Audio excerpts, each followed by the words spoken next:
Friends, the next conversation with Dr. David Martin, was had a couple of days ago in Utah, in Provo, Utah, where my tour pulled up for a gig.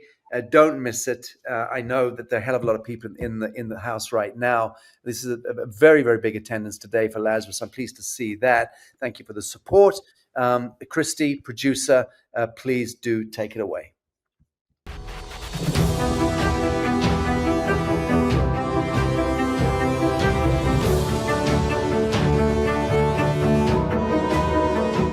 Hello, friends, wherever you are dialing in from around the world. And I know we had an inordinate amount of people wanting to see the conversation which is about to be had. We are in a large hinterland surrounded by the snow peaks of Utah. We're in a place called Provo. Not that far, it should be said, from Salt Lake City. But we really are in the middle of America in that sense. And I couldn't be happier to be here with the thrum, the pulse of Middle America, one way or to other, emerging as a sacred flame to ignite the hearts of humankind. We all know that Washington District of Columbia and its long-standing hegemony over reason and over peace and prosperity. I say hegemony, it's worked against the spirit and the flame of humanity, which it was ever intended to do and to be. Washington District of Columbia, that godless leviathan that is now being slain and laid to waste by the extraordinary disruption of Trump, Kennedy, Musk, Gabbard, and Patel, and others. It is a sacred moment, a sacred time, resultantly, because everything is going to be changing in this world. Everything is going to be changing in this world now. One way or the other, we're seeing in a matter of 10 weeks, we're seeing a century being dismantled. Be sure of that. And as that century, going back really to the onset of, you could loosely call it the Rockefeller or the Rothschild Compact, which was the Sabbatean priest-banker class of both visible and invisible masters, taking humankind by the carotid artery and slashing that artery. We have bled civilizationally, culturally, at every level. We have bled. We have been poisoned systemically in the last century. It has been, by my reckoning, the mainstay of the last century could be described as systemic poisoning of the emergent angelic human. And there's a good reason why certain elements, both terrestrial, inner earthly, and extraterrestrially, there are reasons why, and these are epochal reasons, why humanity has been in the crosshairs of the cosmic and galactic assault, why earthly proxies of very dark lords and dark forces of contrast and of shade have sought to extinguish the flame of humankind. We represent the greater galactic planes. We represent this quadrant of the entire universe. The human being in the here and now is the immanent template of all that is good, all that is godly. We are the ones who will lead the ascension, so to speak. It's not a term I revere too much, but be sure that the revelation that is upon us now is leading to a complete upshift, a dimensional upshift in that sense. We all feel that. I know that everyone here feels that. It's why we've gathered. I am happiest, of course, today because I'm with a brother in arms, somebody who I've known for 2 decades and who I've loved for 2 decades. And it's not often that we get a chance to see one another. The last time was he was in Austin, Texas, and yes, that was the voice of God there. Yeah, off screen. That was the voice of God. It was last time was in Texas, I think the year before last, when I think we were meeting with BlackRock executives, amongst other people, as I recall. It was very interesting meetings were had at that time. Dr. David Martin is one of those weirdos. I don't know how else to put it. I've never regarded him as an earthling. No, he may, to his credit, he may have a modicum of terrestrial DNA, but I'll tell you what, there's a whole lot of his DNA which is from other climes. That's all I'm going to say, and I should know. We've known each other for 20 years. I couldn't be happier than to have this conversation with him today, because we're going to speak about things that we've wanted to speak about for an awful long time. Dr. David Martin, I'm going to switch cameras. People can see your beautiful face. Good to see you. There you go. Good to be here. And just to set the stage, because one of the things I think we have lost in the giant conversation around the capacity of humanity. I'm going to give you two metaphors, one from what is attributed to the teachings of Christ, where he described that his miracles were essentially humanity's low bar. He said, I've done these things. You will even do greater things. So I'd like us to at least hold for the next few hours the possibility that that was an instruction. How about that? Yeah. That maybe he was actually laying down the gauntlet to say, I'm showing you what can be done. Now, like, bring your A game. And I'm going to juxtapose that with the most improbable juxtaposition, because I don't think anybody in any record at any point in human history has put these two things together. In 1944, in the summer of 1944 at Bretton Woods, a very small group of people who were, to use the term that the media like to use now, unelected, unappointed,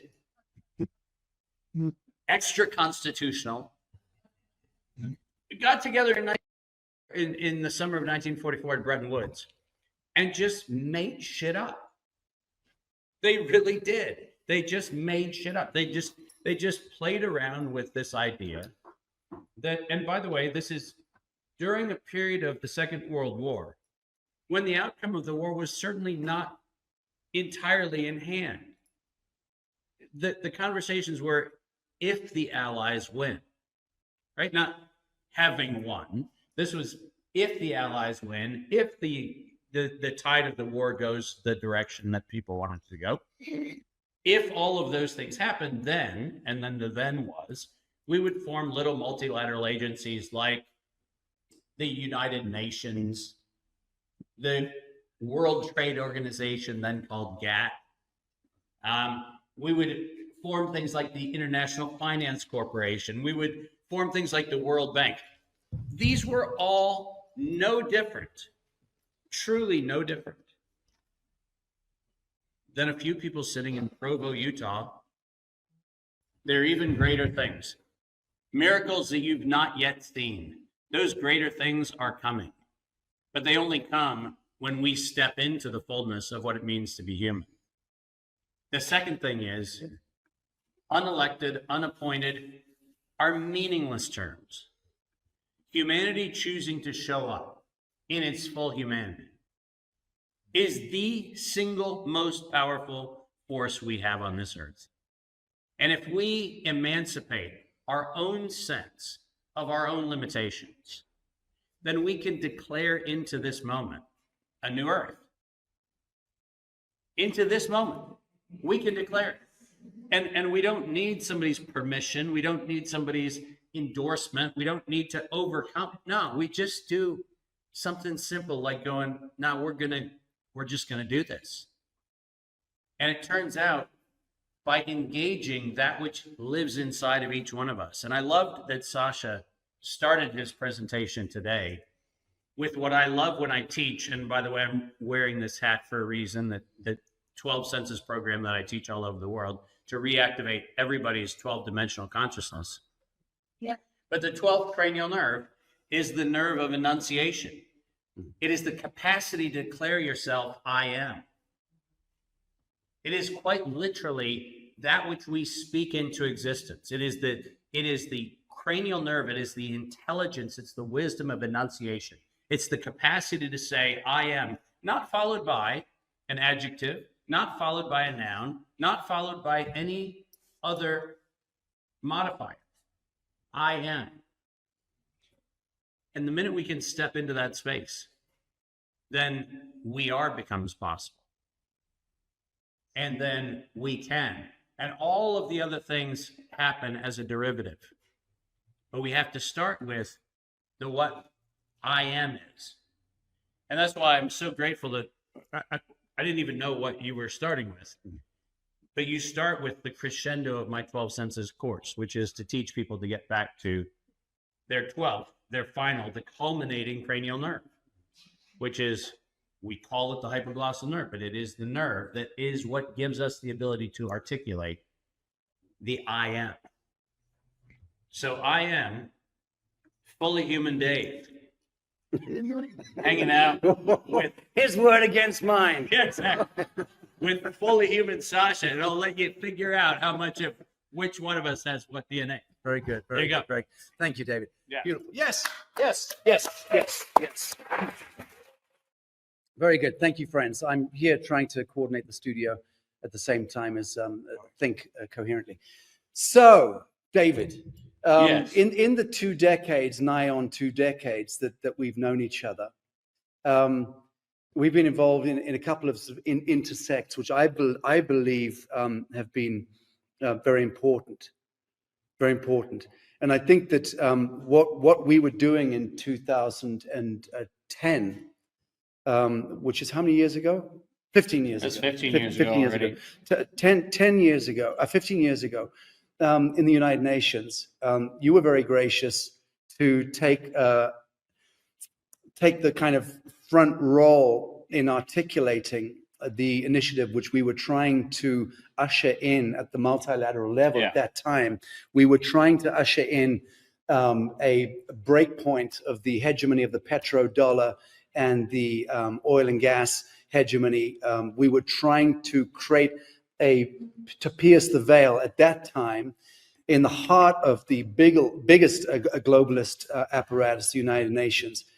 And we were given some leverage to do so by decent enough elements within the UN who themselves knew that they didn't have the cojones to do it or the vision, but that it took outriders and outsiders like you and I to come and shake up the game.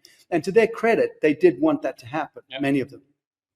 And so we did. For a year, we conspired to put on a summit, a very important summit of world leaders, emphasis leaders in finance and energy, which we were going to do in Kuwait City.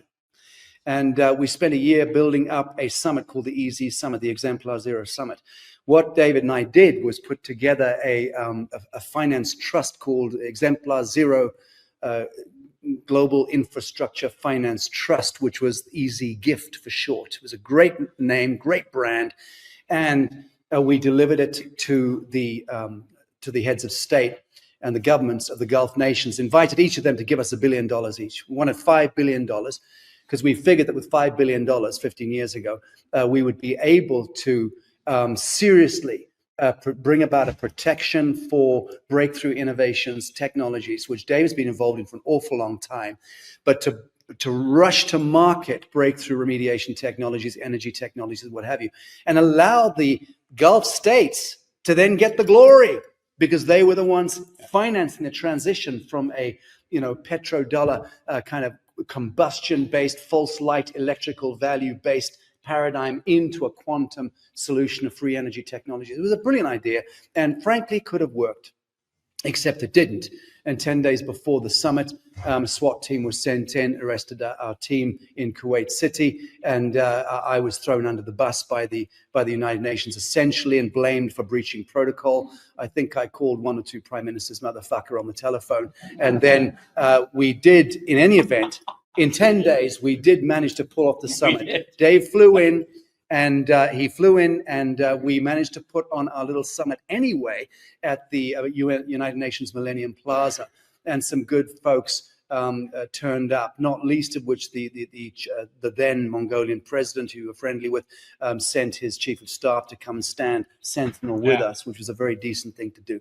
In any event, we did launch our initiative, we delivered our payload, and then we exited the United Nations because it was clear that it was far too weaponized and would have been actually very dangerous for us to continue at that time. But in any event, what I want to get to is, in your considered view now, 15 years later, what the kind of shenanigans which we were getting up to in the multilateral basement, we did everything in earnest on our own dime and with the best will in the world to change the status quo. Did we change the status quo? Unquestionably. You know, it was funny. If you listen to Sacha in our earlier conversation today, you realize that as strange as this sounds, we are two men sitting on this stage. We do not have an entourage. Speak for yourself. I've got an entourage. Put your hands up. Okay, I don't have an entourage. We don't have an entourage. We don't have, you know, security details and weapons and everything else. Have you seen behind that curtain, David? We represent what the incumbency can ever even aspire to have. And this is very important. We brought into a place that is derelict of accountability and integrity and humanity. We brought a very simple truth. And the truth was that there is a right action to be done. There is a right way to do that right action. And we didn't need somebody else's authority to do it. We knew that it could be done. And ironically, what you'll find is that the illusion of the incumbent power structure has as its only currency fear. That's the only currency they have. And when you don't respond, I mean, listen, the number of times, and Sacha was not directly involved with this one, but it's important to realize in 2002 and 2003, and you can go back and look online and you can look at the Wall Street Journal articles and all the different mainstream media articles about me and my company back then. But when we were taking on, at the time, the second largest white collar crime in US history, the number of people who kept telling me I should watch my back and I should look out for this and I should look out for that. And I said at every one of those instances, two very important things. Number one, I'm going to do what is right. Period. That's it. Not elaborate. And by the way, not explaining it. It's right because it is, not because it's my opinion. It's right. I'm going to do what is right. And I'm going to speak the truth. Those are the two things that I'm going to use. And it turns out that I would go as far as to say that the outcome of the recent election is in part because of what we did. I agree. Where we sat back and said, normal, not beholden to financiers, not beholden to incumbent power systems. You know, Sacha and I sit on this stage as some of the probably only people I know who have not taken money to actually promote our causes or our initiatives or anything else. I am very fortunate to have a wife who, by the way, says hello from Australia. How God love her. She's actually a bigger fan of Sacha than me sometimes.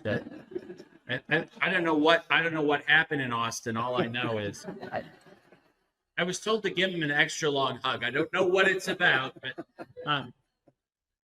I mean, I am very fortunate to have someone in my life who is willing to, you know, say our life, our fortune, our resource is for humanity.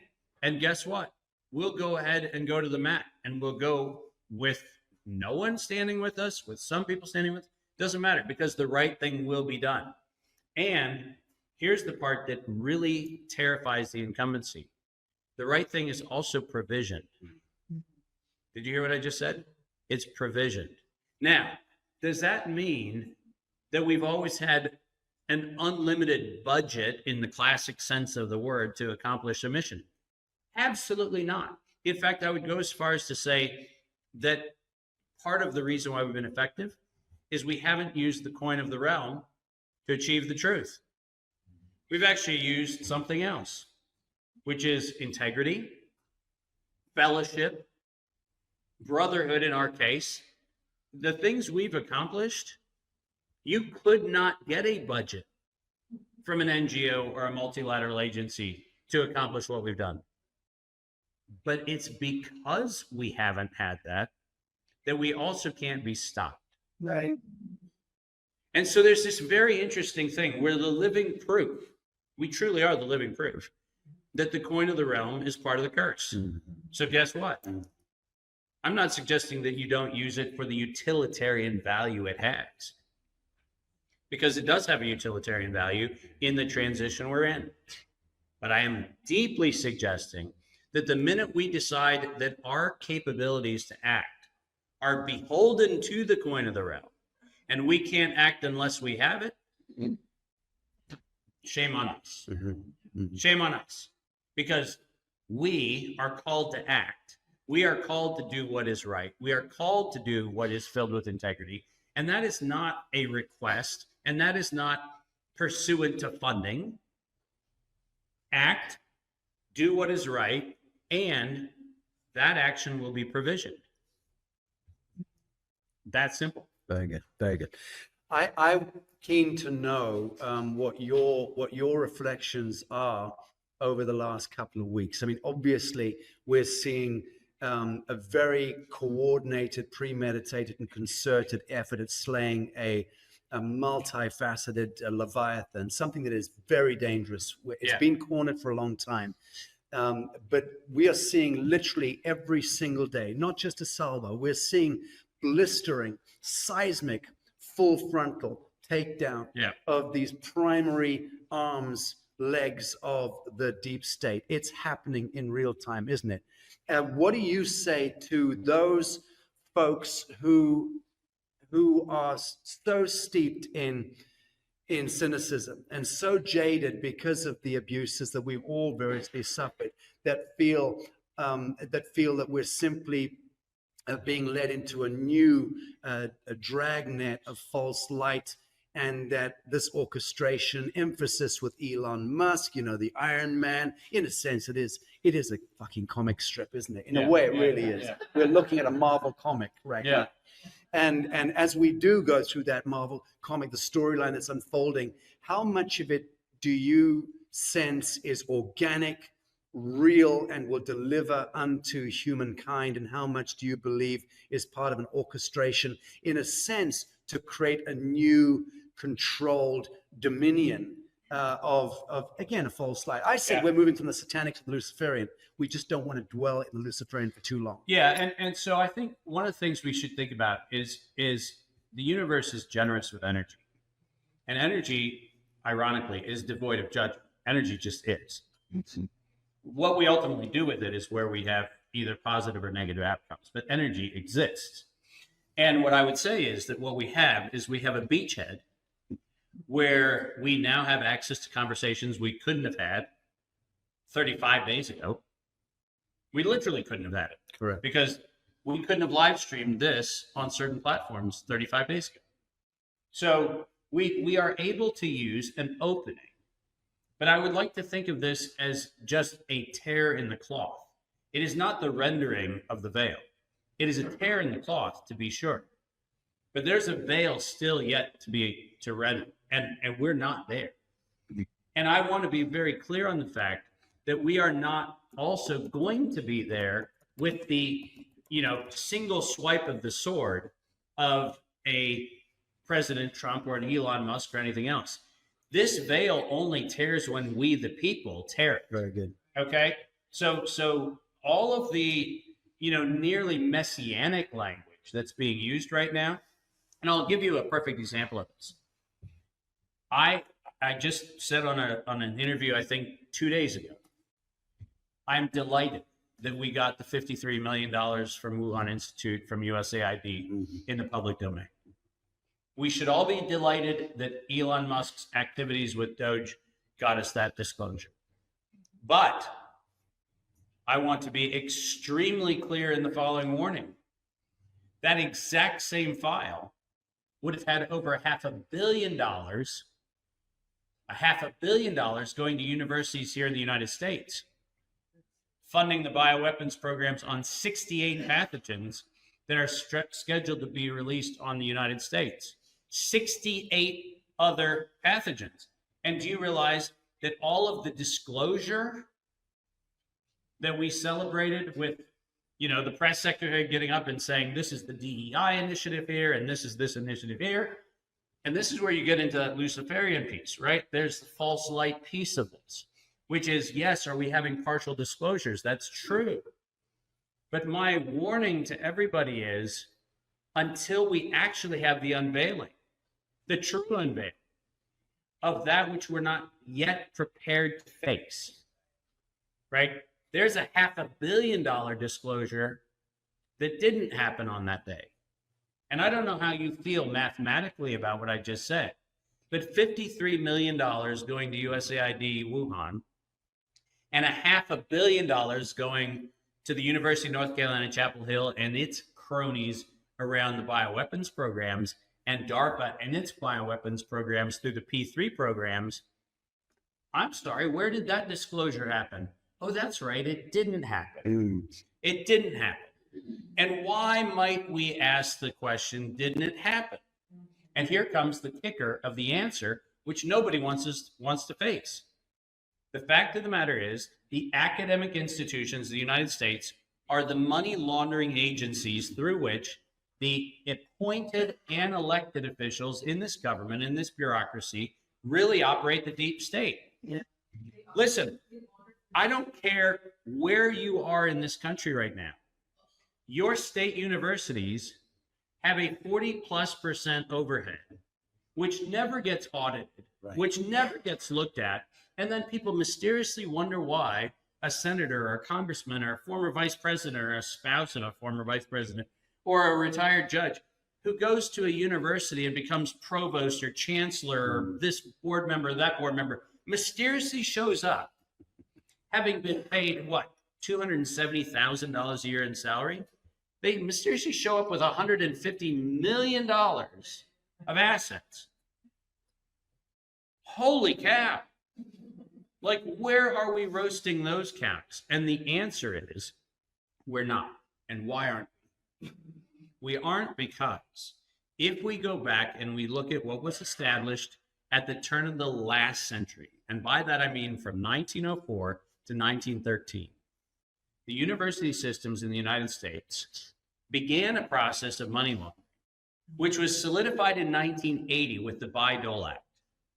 And the Bayh-Dole Act, which was celebrated time and time again as this breakthrough of American innovation and ingenuity, did what?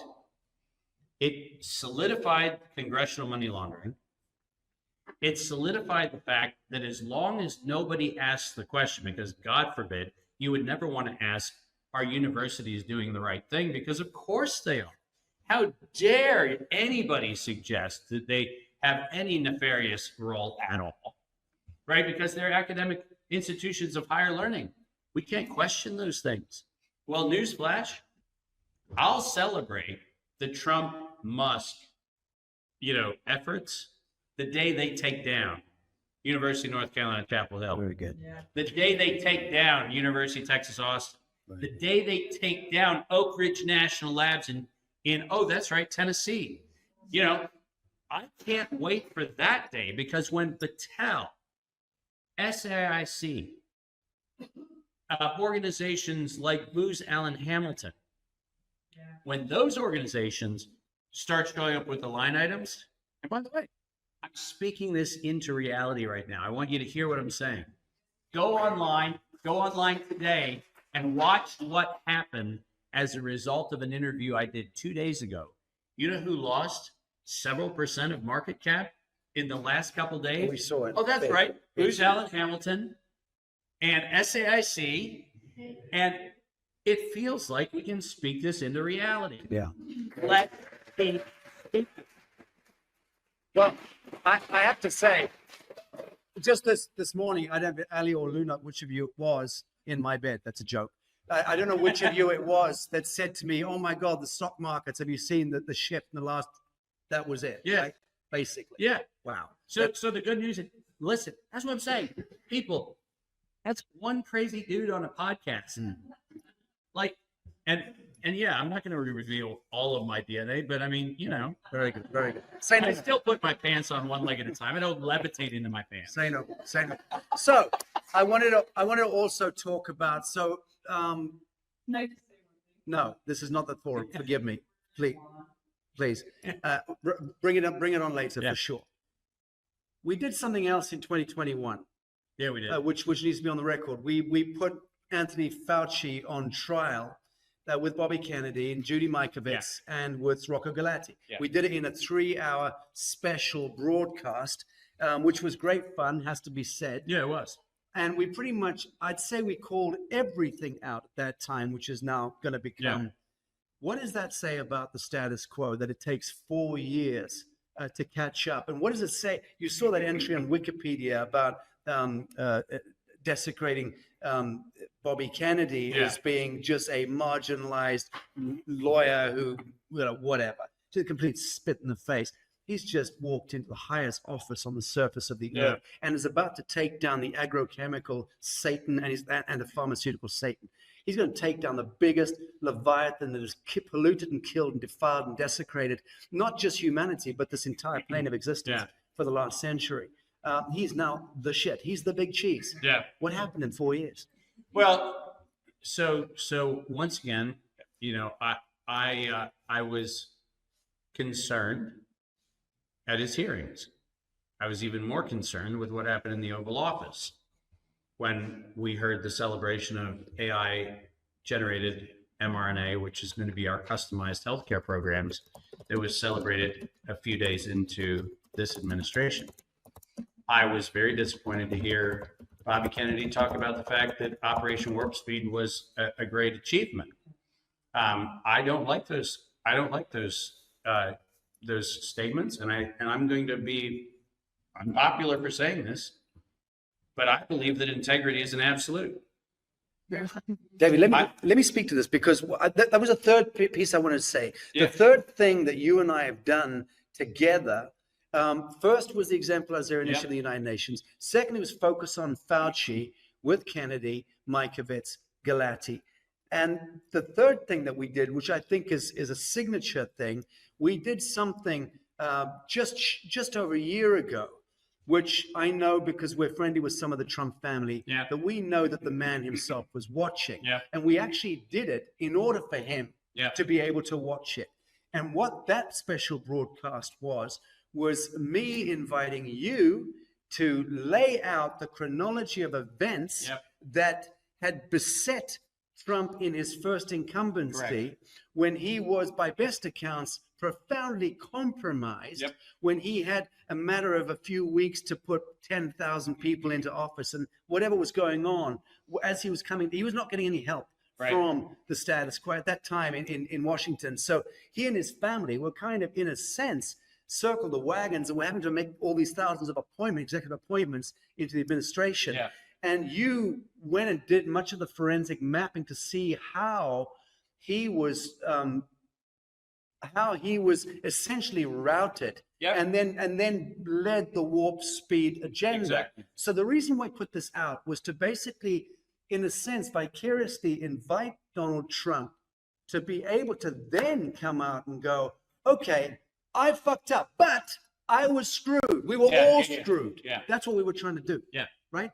Absolutely. Has there been any uptake, do you think, on stepping back from the Operation Warp Speed? That's the point. And so I think it's important to realize that these are seasons, and I understand. So my criticism, please take as just my standard. My standard is I'm going to call out truth when it needs to be called out, and it may be unpopular. I also want to be filled with grace in the same moment. I do know that there's an expediency that says that things have to happen in a season. Yeah. And so I'm willing to hold out the possibility that a season is upon us where these changes can unfold over a period of time. What I know is that there is, without question, the case of Alex Azar, the head of HHS, when the entire pandemic program was being rolled out. And remember, Alex Azar, at the time of his appointment in the Trump administration, was under investigation for antitrust, racketeering, and price fixing charges in price fixing the price of diabetic medicines in Mexico. Ultimately found guilty for that. Okay? So we have a convicted antitrust felon moving into HHS. I'm going to go out on not a very big limb and say, I don't think Trump intentionally appointed Alex Azar to HHS. I don't think he even knew who the heck Alex Azar was. Right. I don't think he knew that on September 19th, 2019, the day after the September 18th publication of The World at Risk by the World Health Organization, the day that the World Health Organization said we were going to have an accidental or deliberate release of a lethal respiratory pathogen, so that by September 2020, the world would accept the universal vaccine, which happened on September 18th, 2019. On September 19th, the executive order that President Trump signed could not have been drafted by President Trump. It's not possible. You cannot have a World Health Organization publication come out one day and 24 hours later have an executive order on the president's desk. That's not possible unless somebody set him up to fail. So that's why I'm giving him not just the benefit of the doubt, the certainty of a setup. There is no question that that was a setup. But here comes the kicker. We, having known this to be the case, also know that by September of 2018, so this is a year before, we knew that all the ingredients in the mRNA shots were going to be lethal. We knew that pseudouridine was going to trigger turbocancers. We knew it. It was published. That's why we knew it. We knew that remdesivir was so lethal that it killed 53% of the people in the Ebola trials that were the ZMapp trials in Africa. We knew that it was 53% lethal. There's no chance that that should have ever gone into a hospital protocol anywhere on earth, because even the World Health Organization had declared it to be unethical to use. Yet it became not only the protocol of choice, but are you ready for this? And I hate to say this, Rocky Mountain Health. Oh, that's right. Oh, yeah. The church-affiliated Rocky Mountain Health. Did I say that in Utah? Have I said it enough to piss people off? Rocky Mountain Health here in Utah knew that it had a lethal agent in its clinical protocol, and Rocky Mountain Health was paid by the United States government to inject patients with remdesivir to kill them. And that is your Rocky Mountain Health. The church's affiliated Rocky Mountain Health. That is it at Intermountain Health. Yeah, sorry about that. Intermountain Health. But here's the kicker, right? You have, at the exact same time, you have the LDS leadership saying that they're going to sign up for the shots, saying they're going to sign up for the protocols. You have all of these things happening. And what I'm telling you is that all of this information had to be known and knowable prior to any of what we called the pandemic. What does that mean? That means that the appropriate language we should be using for what we called the pandemic was it was actually a coup. It was a coup. And it was that absolutely dark set of forces that are hideous and that are bent since 1913 on the eugenics of humanity. right? This goes back to the Carnegie Institute, when the Carnegie Institute in 1913 said that we needed to bring the discipline of cattle farmers to humans. Their words, not mine. Cattle farmers, where we do selective breeding as cattlemen would do. Does that sound like a pro-human, pro-life, pro-any? No, but those are the ones. Those are the very organizations that ultimately became Coldstream Harbor Lab, that ultimately became what we now know as the agency that invented DNA in 1953, which, by the way, doesn't exist. In every cell that you have in your body, you don't have any DNA. You have chromosomes. You have the ingredients, which we call nucleic acids, and those nucleic acids can, at times, fold themselves into helixes and all that stuff. But what you have in your cells are chromosomes. Those are antennae. They're wound conductive material. They're not stretched out little double helix strands. That's a model. That's a model. But it was a model to form a digital form of humanity in 1953. Not surprisingly, derived from, oh, that's right, the Third Reich's ferromagnetic tape, which happened to be a double helix. Double helix, yeah, that's right. Holy cow. Yeah. Did you know that DNA, the model, was derived from Third Reich eugenics research? And that's what we've based what we call modern science on. Yeah, and the mercurial caduceus. And you just sit there going, holy cow, this thing has been in play for such a long time. And that's why I love the change of the age language we're using. Because the season of those dark forces had its run. Indeed.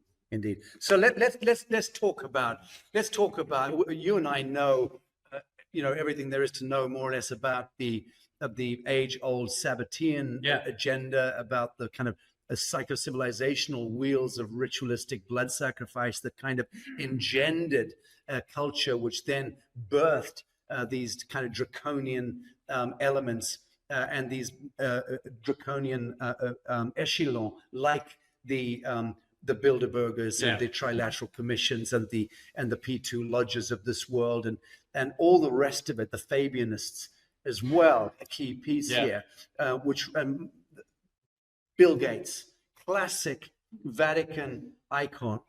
Anthony Fauci, classic Vatican icon.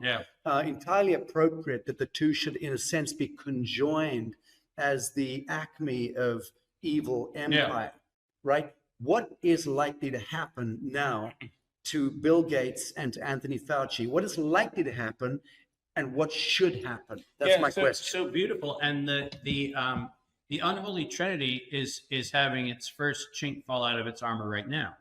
Pope Francis, who has been the orchestrator, is in fact not very well. Well, but can't breathe. Oxygen. No oxygen.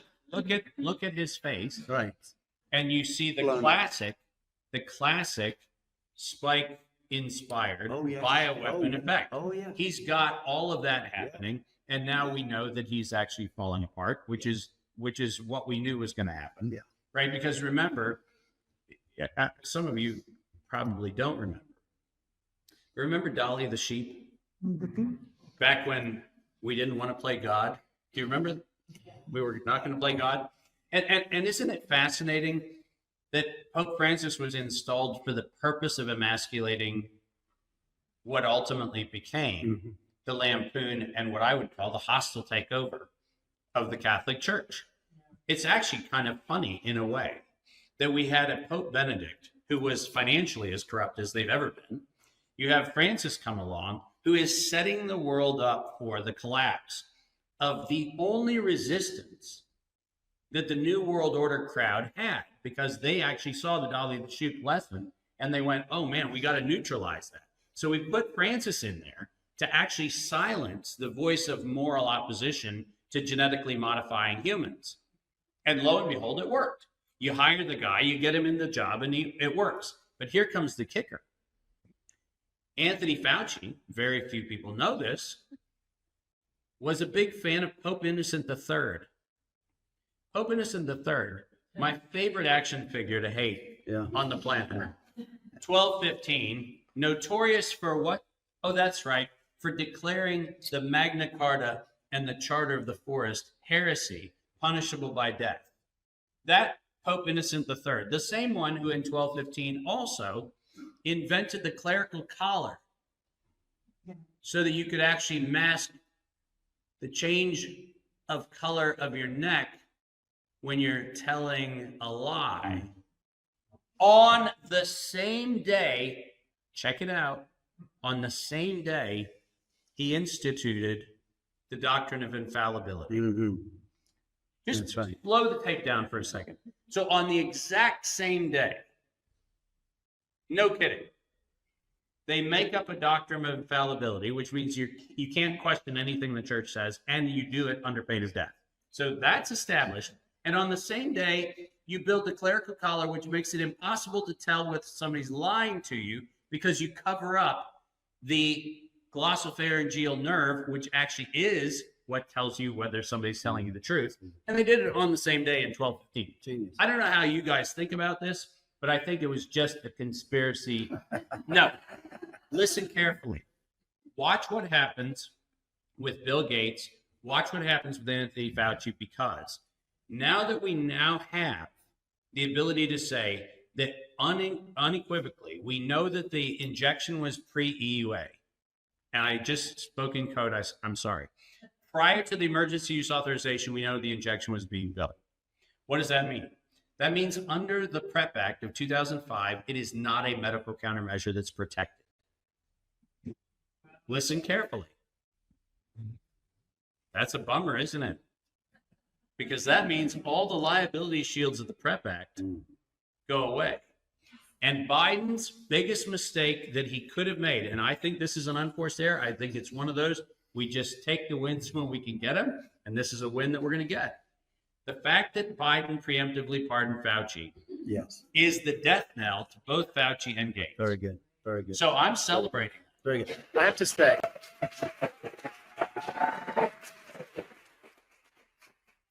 well, I'm one of those humanists who thinks that it's a little unkind for us to take any kind of dig at Joseph Biden. I think that it's like kicking a very tired penguin that can't run. It's tragic. It's tragicomic. That the last 4 years must have been a kind of living hell. Don't you agree? For whatever sentient spark is left in that odious piece of shit masquerading as a human being. Yeah. Did I say my piece there? But I like how you've been subtle in how you've kicked the penguin. what is going to happen to a Joseph Biden? What is going to happen to a Hillary Clinton? And what is going to happen to, let's say, a Nancy Pelosi? Give us those three, because this is important, I think, to the American people and to the whole world at large. We need to know that you don't get away with that shit. Yeah. And you know, the world is filled with tyrants that died peacefully in their graves. Yes. And so I've said many times, and I'm not popular for saying this, but I still think that we get the humanity we deserve. And the reason I say that is because I think that before we actually identify the speck in our brother's eye, we better look at the plank in our own eye. Here's the deal. Prior to COVID, if I were, I don't know, to go out on a limb and say, what was the biggest emergency use authorization active in 2018? How many of you even knew there was one active in 2018? Did you realize that active in 2018 was the emergency use authorization for vaccines for opioid addiction?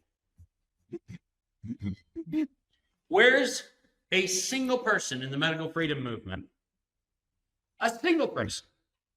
And I'm calling all of us out, because I know I'm the only one on record anywhere who's actually pointed this out. Moderna got a patent for a vaccine for opioid addiction.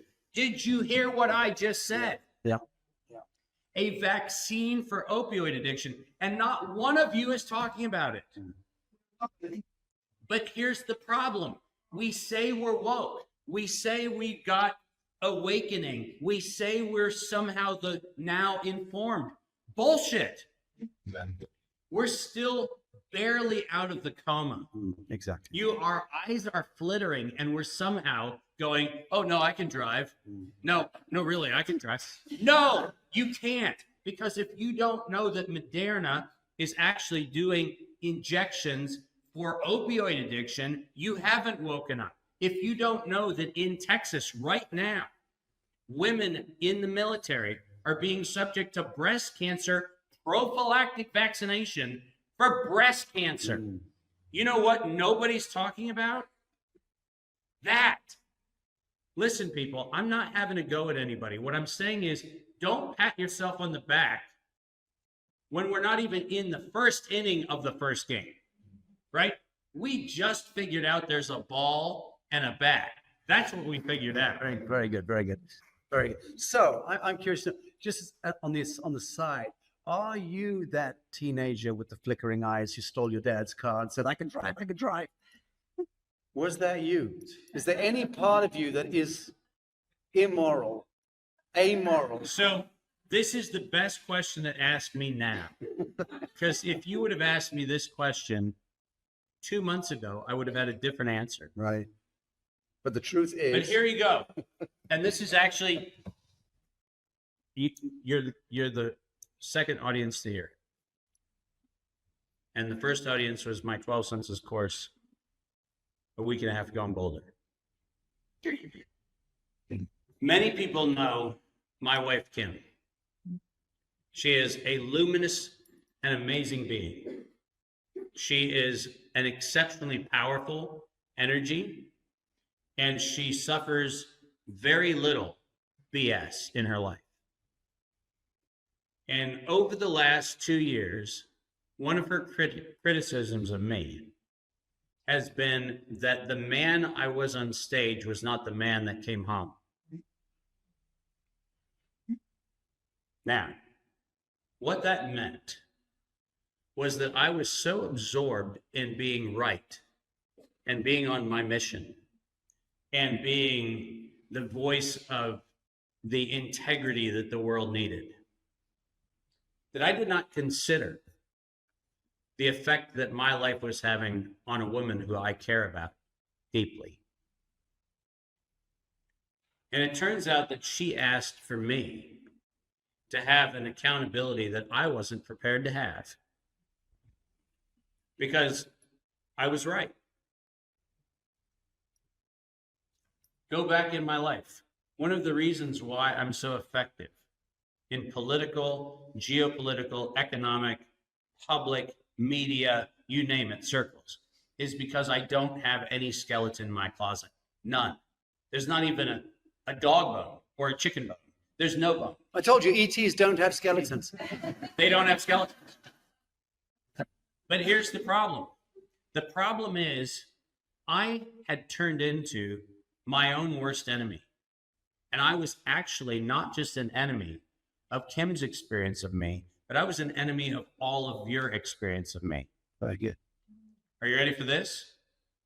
I was so obsessed with my mission and the final score. Did I get Fauci in jail? Did I get this thing prosecuted? Did I get this project accomplished? Did I do that? That I had contempt for absolutely every single one of the little moments of grace that people afforded me. Do you realize what you've never seen? You've never seen me celebrate. Never once. You've not seen me celebrate. You know why? Because I heralded how above it all I was. I didn't need that kind of thing. I could go off and do everything on my own. You know why? Because I could. Here I am advocating for the best of humanity. And in truth, I had contempt for humanity. Because I recognized that if I had to do it alone, I'd do it alone. And this is a subtle thing, but it's important. It's super important. And I have to credit Kim and her stubbornness and her persistence and all of the pain that she let me experience, because she kept saying, you've got to work on yourself. You've got to work on yourself. And I didn't want to. I didn't want to, because I was perfectly fine doing that. I'll do it alone. until she helped me realize that that was the ultimate defilement of humanity. My inability to actually work with others. And by the way, I'm sitting on stage with a person for whom I have to request accommodation, mercy, and grace. Because Sacha has received some of that inhumanity from me.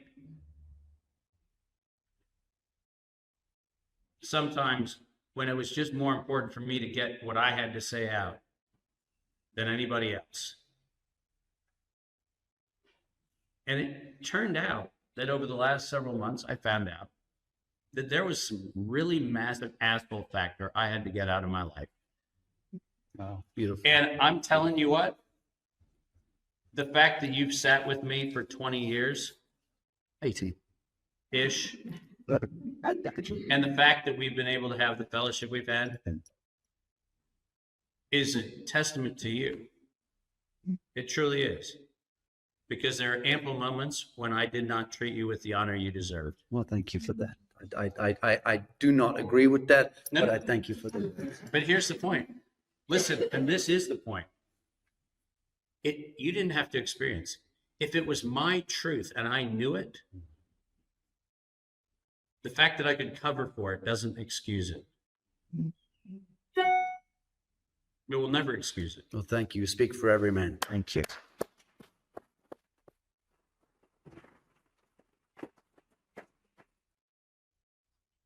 Turning to the audience, we have almost 1,000 people in this room, and we have many other rooms. So there's going to be many thousands of people watching this right now.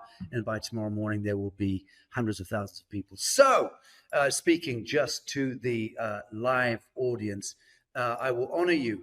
We will honor you by being able to ask one or two questions of Doc Martin and myself. If you have something particular pointed, we've touched on a lot of stuff in the last hour and a half. Now we have another hour to go, and I also want to open the floor up to this beautiful clutch of souls here, friends. You can see them here. It's a lovely gathering. A little chilly in the air, which is not a bad thing, actually, keeping us on our toes. But yeah, friends, think about it. If there's anything pointed. Yes, I know, Dave, it's amazing. You don't need to keep saying it, everyone. Yes, I know, hearts. But hearts, I'm not hearts. really. Look at thousands of comments. Yeah. There, right. And I'm not. Yeah. Yeah. All right. So, friends, let me open the floor here. We'll maybe just we might ignore you and just keep riffing. But any pointed questions that you have of either myself and or David, and Well, before we do that, can I do one more thing? Please do. I just wanted to touch on the New Earth project for a second. Could we do that? Yes, please.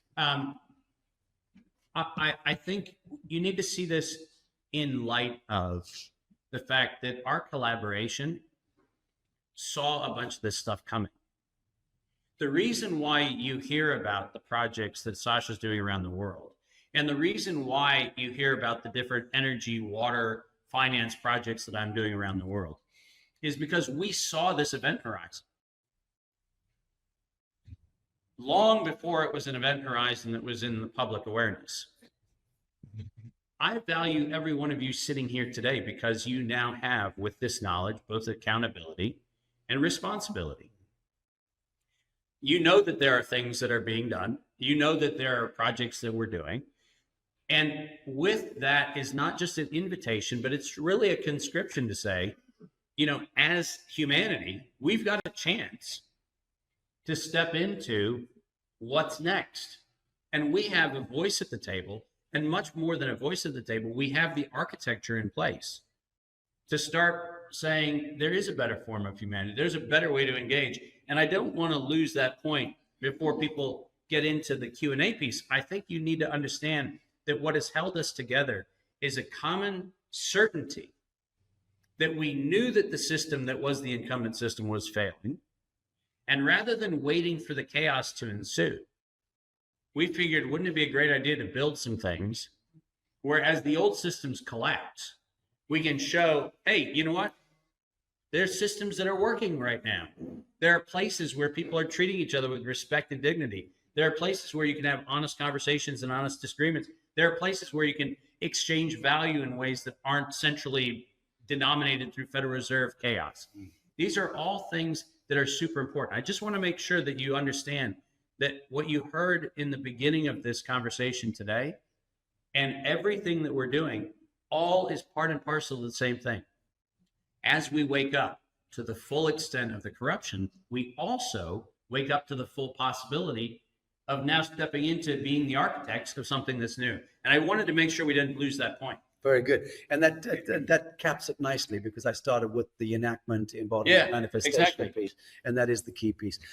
So let's start with this. Ma'am, yes, I'm so sorry for cutting you short earlier, but you'll need to broadcast your voice, or I will repeat the question here for the audience. Yes. Yeah.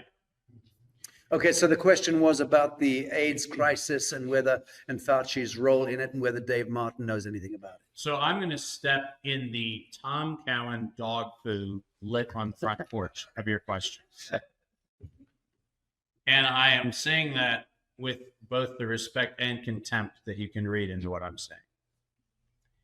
I pointed out a few minutes ago that the model of DNA in 1953 was a model from which we then built models of the way viruses and the way DNA and RNA and all of these things work, and the way in which we believe protein is synthesized, and the way in which we believe all these things happen. But what we failed to do is understand that it was all based on a model. So let's get really clear on, was there a thing called HIV, human immunodeficiency virus? The answer is, it was as much a bioweapon as SARS-CoV-1, 2, H5N1, everything else. These are engineered and scheduled pathogens that are not pathogens occurring in nature. They are weapons created for the eugenics purposes that they were built for. So I'm very unpopular because the people who want to get into the terrain versus virus versus everything else are unwilling to have the academic or even the moral integrity of pointing out that both of them are equally failed models. Life is not biochemistry. Let me just say that one more time. Life is not biochemistry. The proof of that happens at the very inception of the first formation of life as it begins to gestate. Because it turns out that the myocardial cells that are required to begin the heartbeat, which is the very first thing that animates what we would call a living being, happen to need pulse to differentiate as undifferentiated myocardial stem cells. But here comes the problem. You can't have a pulse without the pacemaker, which means we are quite literally beaten into existence by a universal impulse, not by our own impulse. So anybody who tells me that this is a terrain versus virus model is full of shit.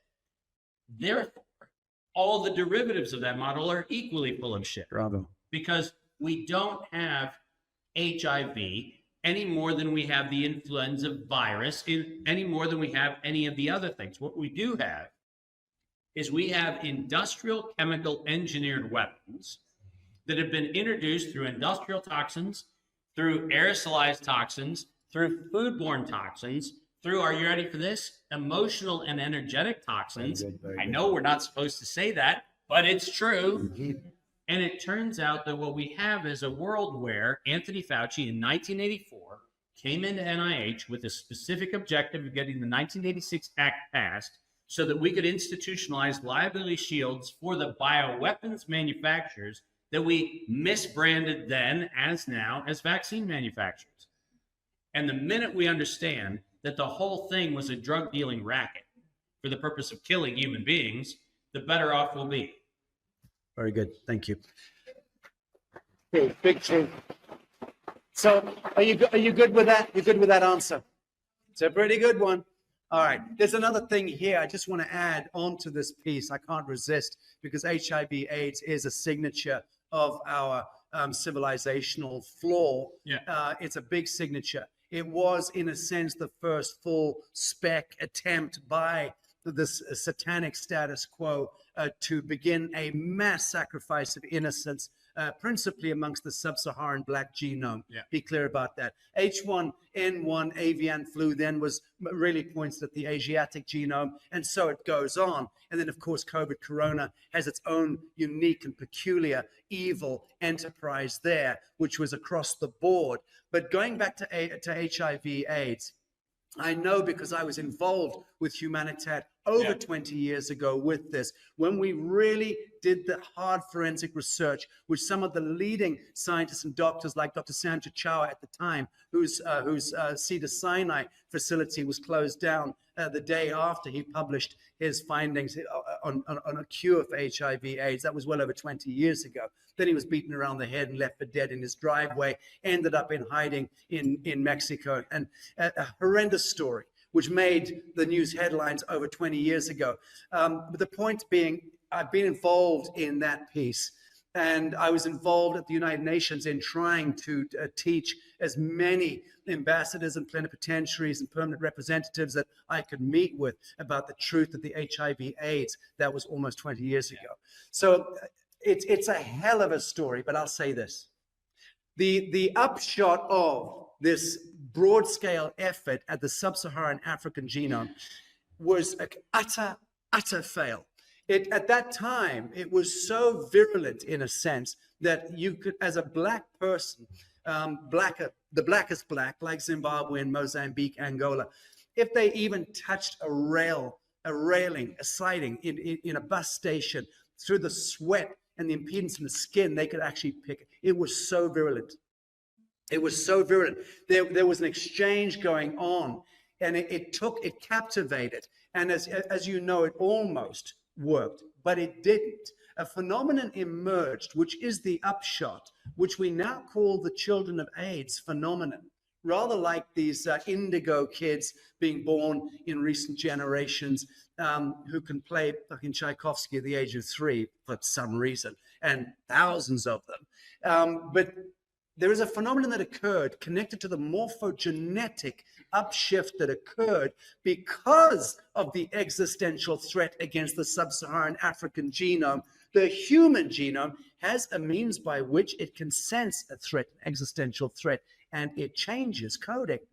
It moves. It uses the inertia and changes the whole game. Net result, you have a whole generation of Africans to this day, sub-Saharan black Africans in their 30s and 40s who cannot get ill. And their parents were the parents that both died of HIV/AIDS. What happened? What happened? Again, we have to start to think in these terms because that's how we start wise dreaming. And the wise dreaming is what changes the hologram. So we do have other extraordinary energetics, innovations at work at the morphogenetic level, where we are not subjected to routine, mundane, systemic interventions. We need to dream ourselves out of these cycles. That's the piece I wanted to say. Yeah. So, any more questions in this room? Yes, sir. So, your dad, you want to take people that kind of like archetype and kind of like each nation, and on the part of the tickets to what I see, let's talk about them. It's free agency and the ability to choose whether or not to inject yourself with that. There's everything going on with HCP and RNA, combined with different things being straight from above. But your comments in terms of what we can do collectively rather than being reacting after the fact. Yeah. How do you prevent that? Yeah. So I'm gonna be really disappointing again.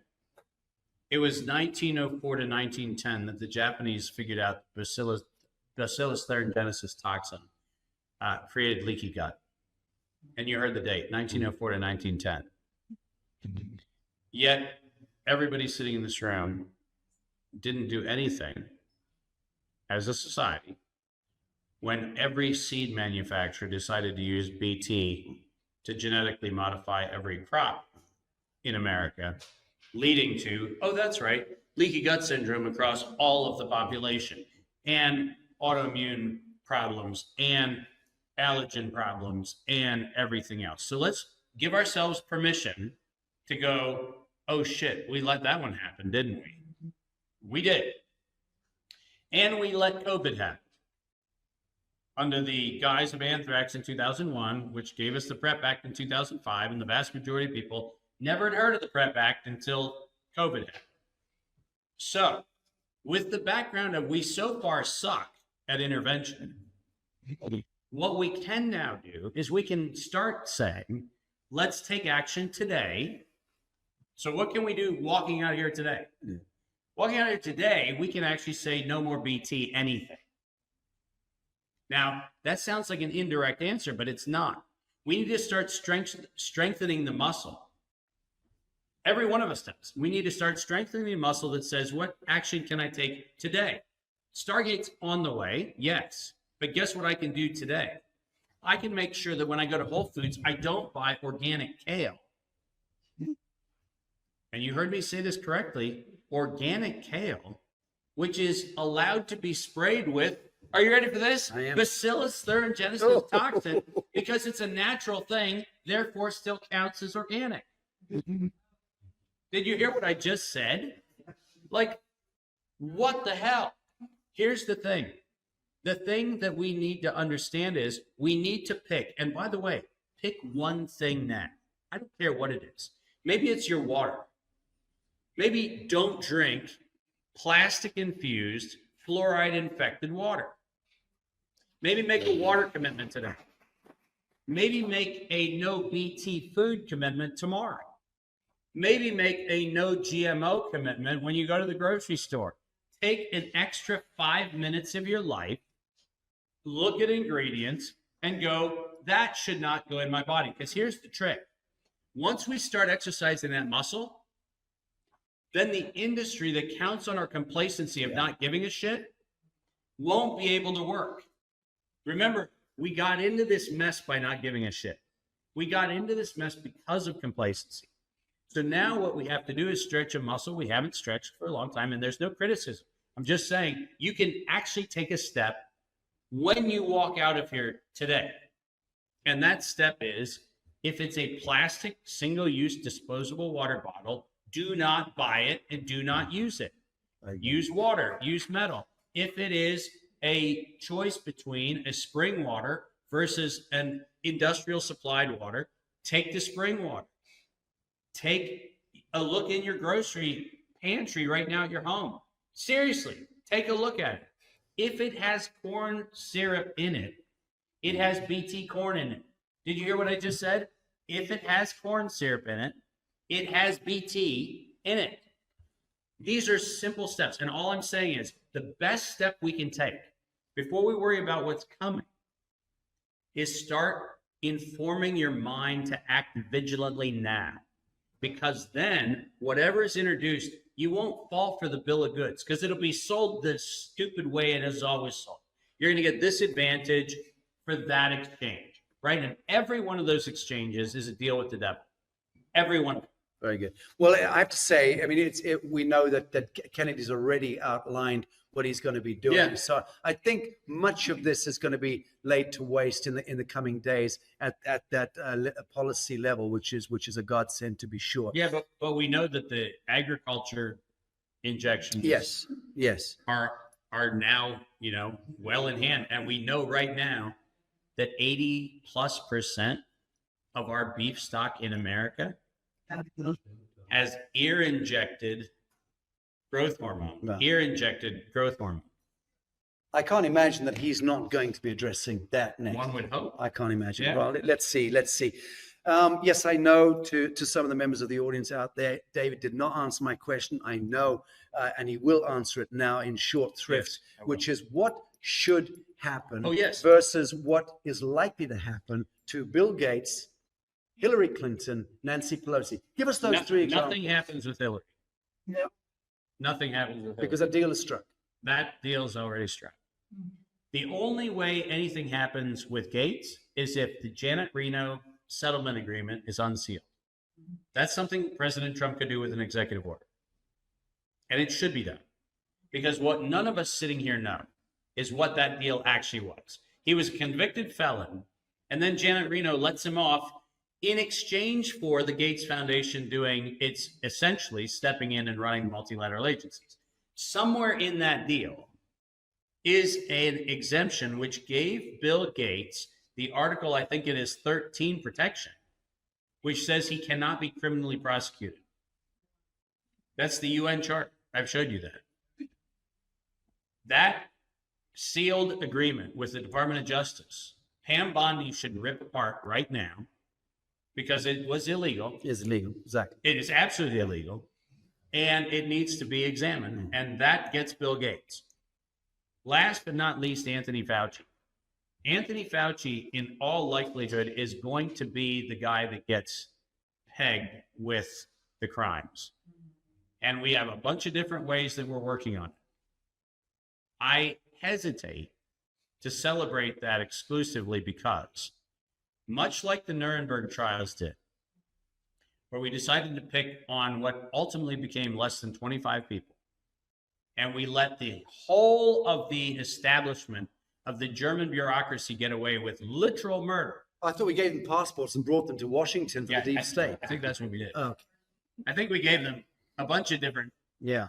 beach vacations in a bunch of places. Listen, thank you for correcting me. Intermountain Health, right, is full of financial, reckless homicide, and murder criminals. Absolutely. Okay? And until it's not a Fauci question, it is if you were at bedside and ordered remdesivir, you at least committed reckless endangerment of a patient, felony in the state of Utah, felony. And if they died, reckless homicide, at least, if not premeditated murder. I was just following orders. Yeah, exactly. And guess what? It's still homicide. This is the problem.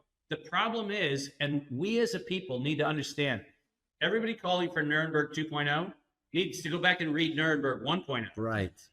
Nuremberg 1.0 did not achieve what we think it achieved.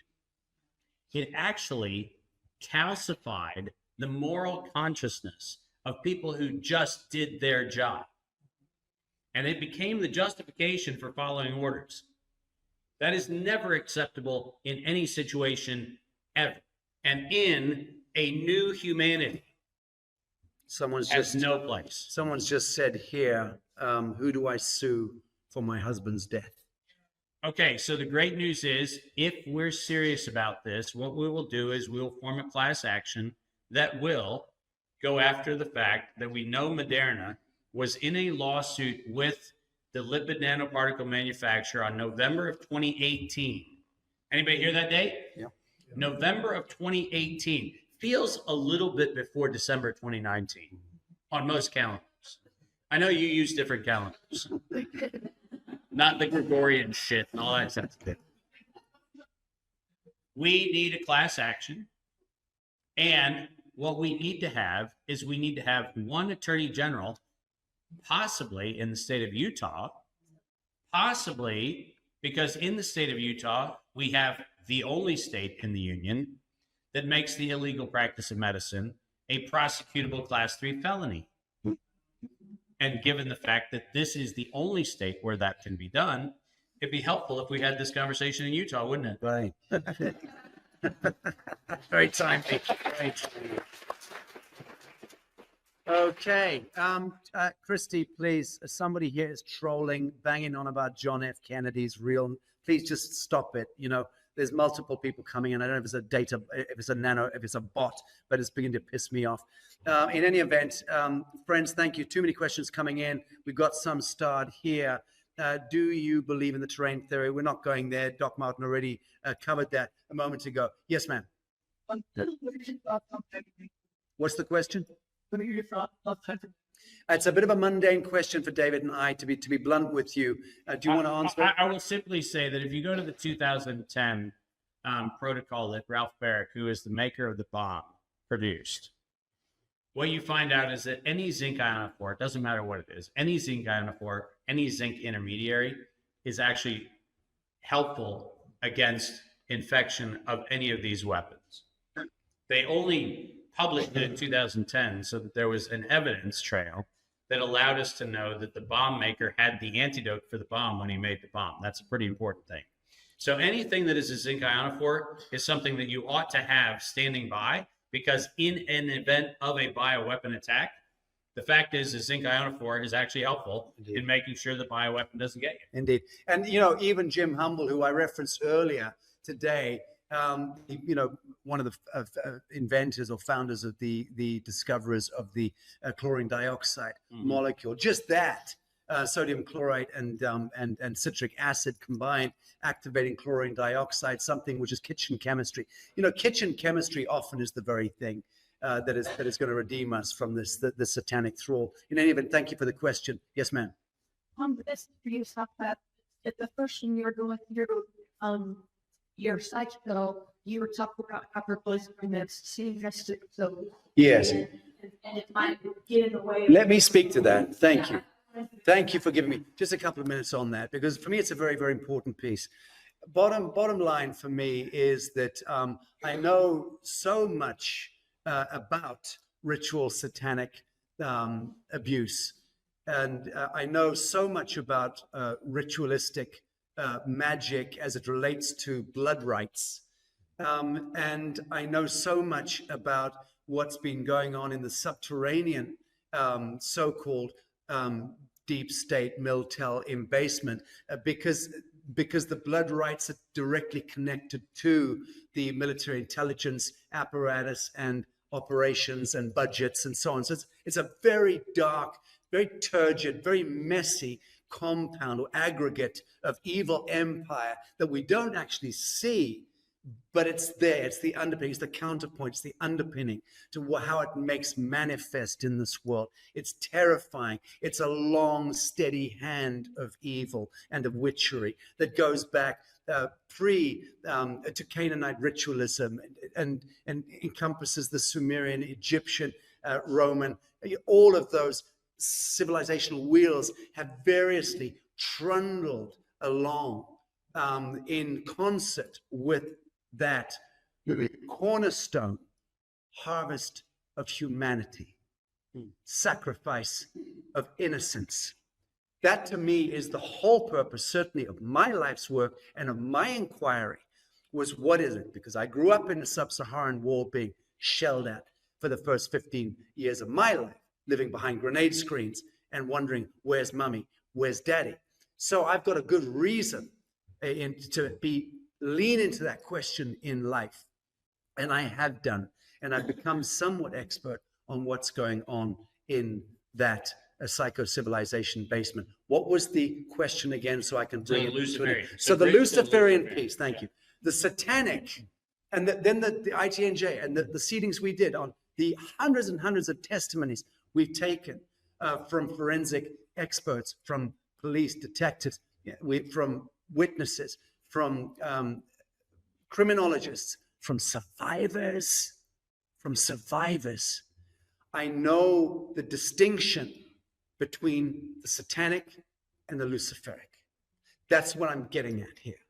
And unfortunately, the hemispheres have been melded together, largely through the kind of misappropriation of real information and real gnosis by people like Aleister Crowley and back in the day, possibly Blavatsky and others, who, with the best will in the world, played helter-skelter and melded ideas together into the gestalt, into the mind, the modern thinking mind.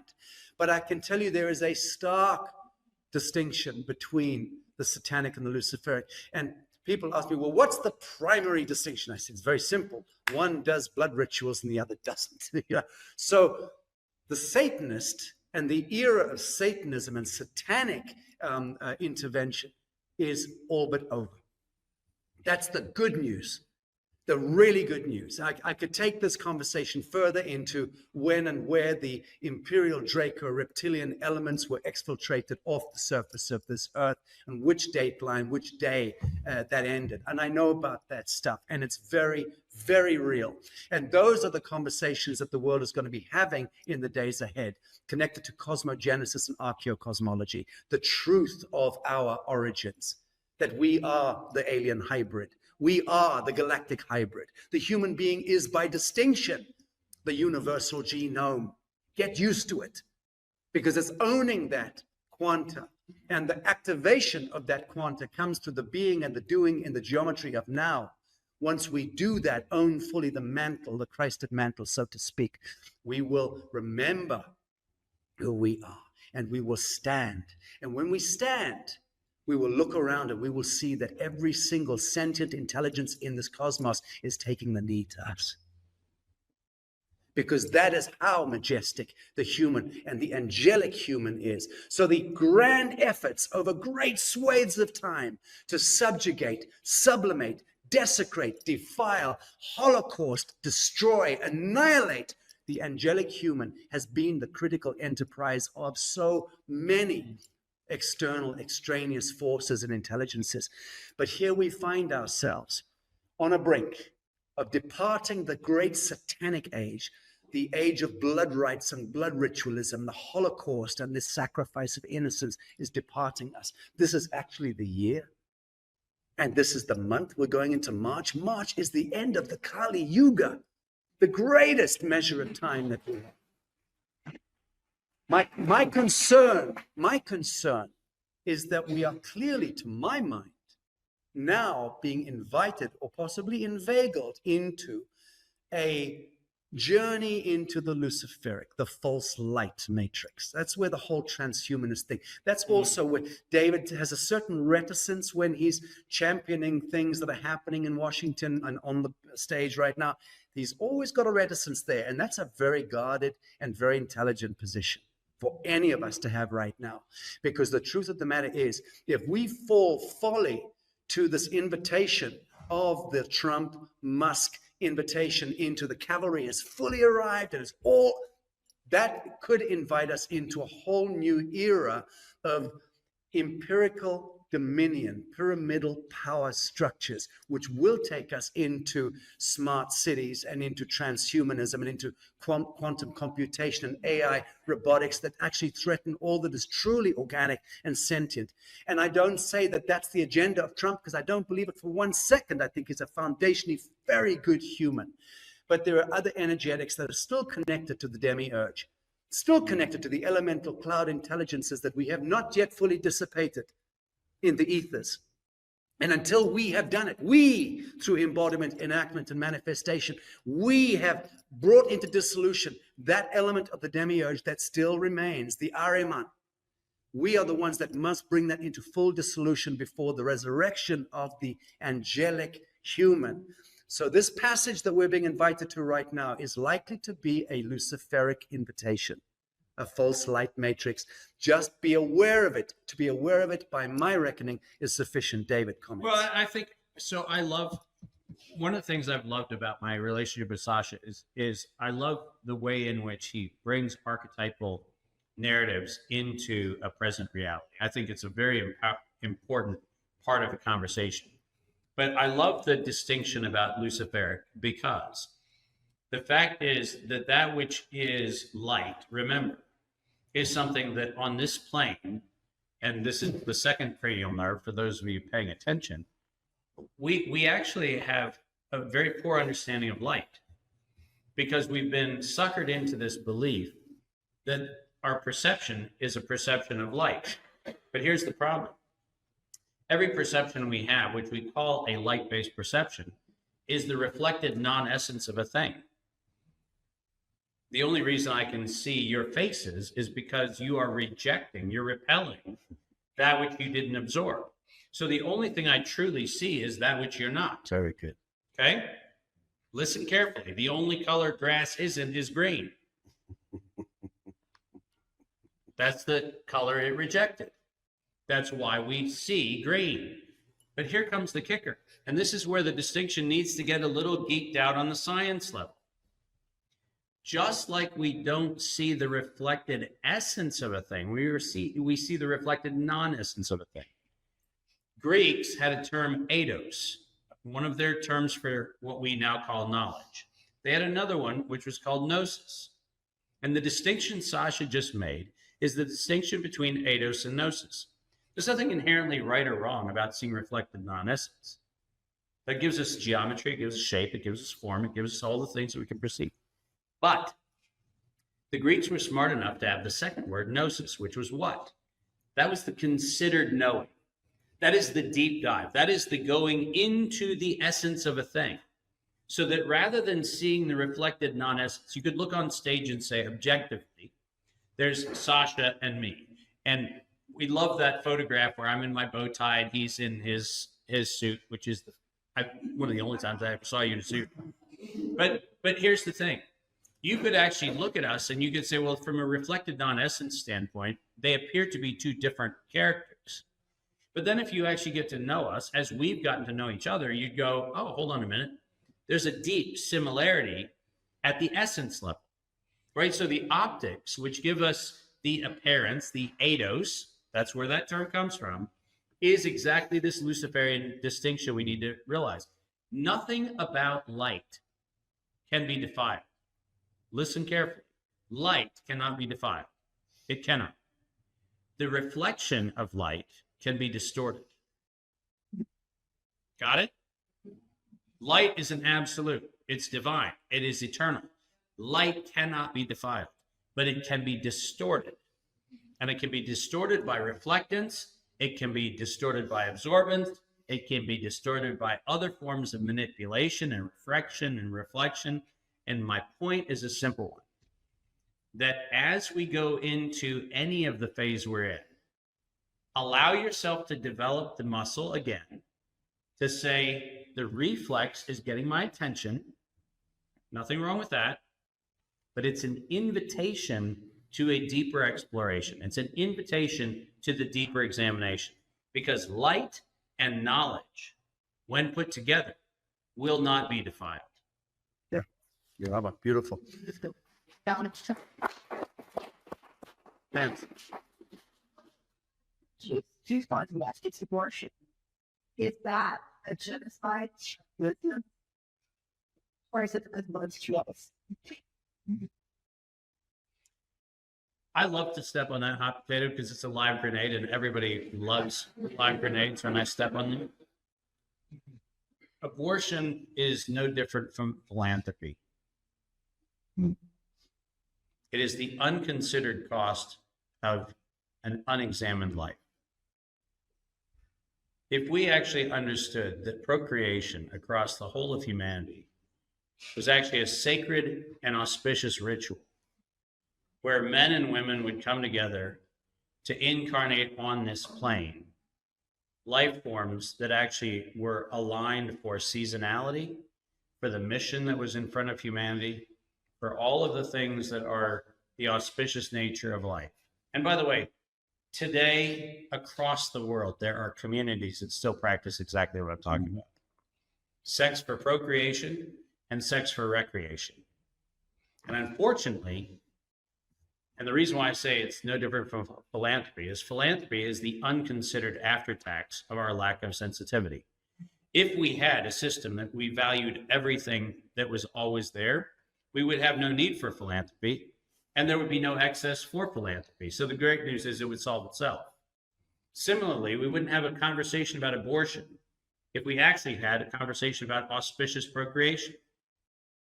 If we did procreation the way humans are intended to do procreation, and I don't mean that in a moralistic sense, I literally mean it should be a sacred incarnation anytime life is invited onto this planet.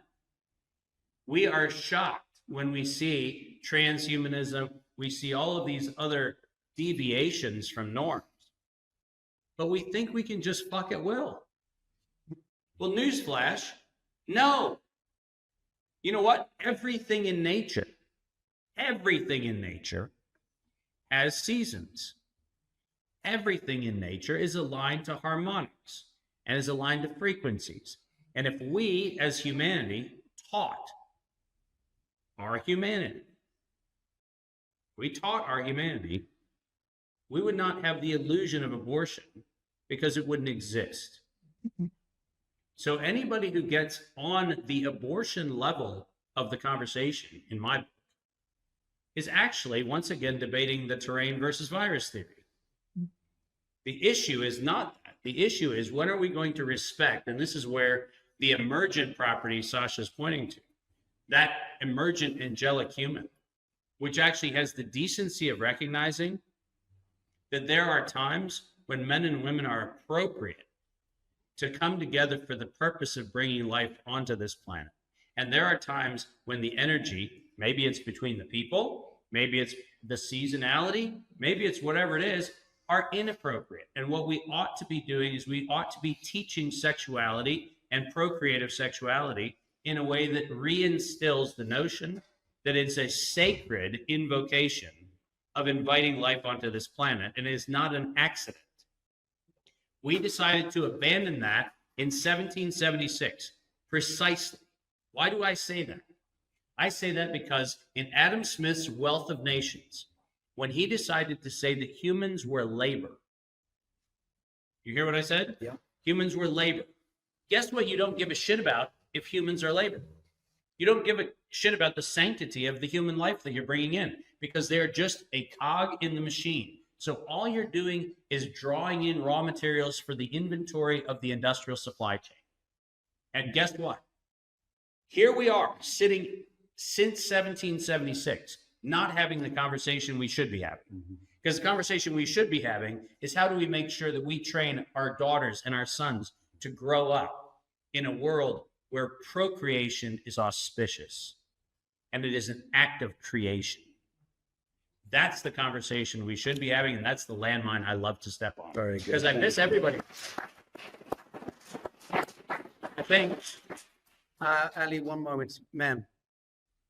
Yes, you saw the environment in the cultural exchange. And here we are on the verge of to perhaps that digital things. I'll speak first on that, if I may, because that speaks also to the cornerstone of the New Earth Project, the New Earth Initiative that I began a very long time ago. And in the simplest possible terms, I know that I am absolutely right in what I'm about to say to you. There is no room for maneuver, and there's no room for debate or dialogue or discussion beyond a certain point. I've already situated myself there. I call it 0-point economics. My take on it, and David's a lot more schooled than I am, and more educated than I am, but my take on it is absolute. The earlier, when I showed a slide of myself with some of the historical gold and one of the white hats, I was offered $1 billion of that gold, incidentally, in 2016. It was offered to me. They were prepared to put it on pallets and have it shipped to Bali. And that $1 billion in gold was offered to me to set up the New Earth Exchange, the New Earth economy that I was envisioning. And I turned it down. To my credit, I turned it down. It's caused subsequently many nights of cold sweats when I've reflected on having turned down $1 billion worth of gold and what one might have done with it. But I'll tell you, all that would have emerged from that gold would have been hubris and would have been contrast, would have been shade, one way or the other. And I knew that at the time when it was offered to me with the best will in the world by the white hat A1M1. So I'm glad I turned that down at that time.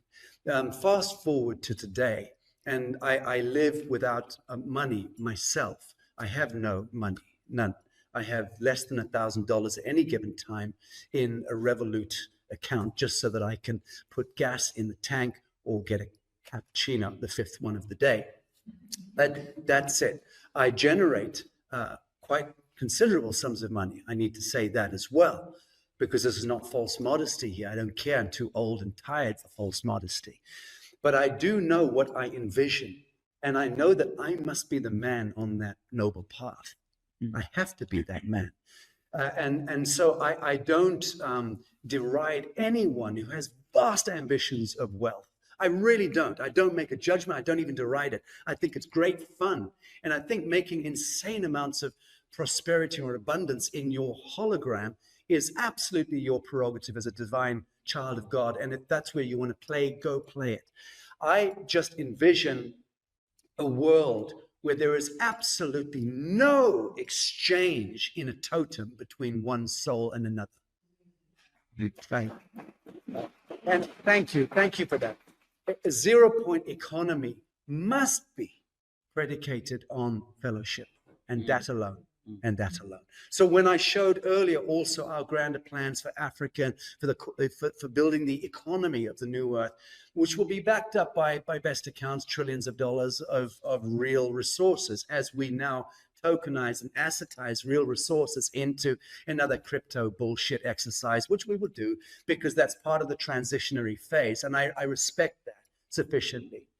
And Adam and I are on phone with the leaders in the world in the crypto space, the big architects, the big scary ones, and they're all very excited by what we're talking about with where we take the new earth economy in the crypto space. But you know what? Anything that's crypto is bullshit. Anything that needs to hide is not in the light. So let's be clear about this. Let's only regard crypto anything as a stepping stone toward a 0-point economy. When I said we can build heaven on earth and have the 300 products from a toothbrush to a vertical take off and lift jet and everything in between manufactured out of locally farmed, resourced, processed, extruded, cast and molded hemp products, bioresonant, 20 times the tensile strength of steel. Why is it that in 1937, the federal government banished hemp and turned it and demonized it? It's because prior to that date, every farmer in America had to farm 200 acres of hemp. And we were on a winning trajectory. Then the robber barons and the oil and gas barons came in, bought out Congress, flipped the whole goddamn deal, outlawed hemp, and all of a sudden, it was what Dave said earlier, the plastics and the nano. So the poison, systemic poisoning of humanity, the agrochem industry, pharma industries, all emerged off the back of the synthetic molecules. And that is, in my view, the source code of the devil. But we can get back to manufacturing every single product that we use. No matter how sophisticated or luxurious that product is, it can all be made out of hemp, except for a few small other components. And if we do that locally, we're going to be doing in Tennessee at our New Earth Tennessee project. We're planning right now with our industrial partners in Africa and 9 governments, we are planning the biggest hemp industrial park on the face of the earth that will literally produce every item that you can see in a Walmart will be made out of hemp, bioresonant. If you do that, we have just manifested the dream of my erstwhile fat spy best friend, Robert David Steele, who brought to the world the idea of true cost economics. God love him and God forgive him. But true cost economics matters if we're serious about stepping away from the old arcane tradition of priest bankers. Third-party intervention. We don't need it. We don't want it. Thank you. Well, and that to me is the main thing. Yeah, and so I published a paper several years ago for the Waterford Institute on what was called the true cost of the wealth of nations. And it was a spin-off of Adam Smith's Wealth of Nations. But I end that paper with a formula for wealth, which is actually something that I think is worth pointing out. And that is that wealth is actually the function of an extraction of utility where all of the future options are retained for all other users. So you have the utilitarian experience that you need, but nothing about your use of a thing has deprived another person of the use of that thing in either its own form or in a reformed way. And that paper is something that I encourage people to read because it actually did. In fact, Robert David Steele and I worked together significantly on this conversation about what was called all-in cost accounting.